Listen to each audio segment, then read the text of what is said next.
What's up, everyone? Welcome to the video. Today we're going to take a look at how to change the battery in the Chevy Traverse remote key fob. This Chevy Traverse key fob is going to use replacement battery CR2032, and I'll put a link in the description box of this video to where you can find these replacement batteries if you're in need. The other thing I'm going to be using to change this key fob battery is a small flathead screwdriver. So if we grab our key fob and we look down here near the key ring, off to the one side, we're going to see there's this little notch right here.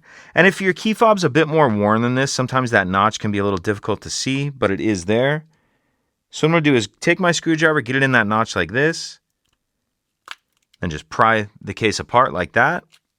Once the case is started, you can just pull it the rest of the way apart with your hands. In the back half of the case, we see our battery right here. I'll use my screwdriver just to help get under the edge of the battery, pop it out of that little holder.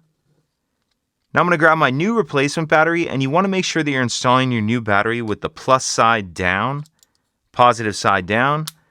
Snap that down into place in that holder. Snap the two halves of the case back together, and that's it. If you could take a second to like and subscribe, it helps us out, and I'd appreciate it. Thank you.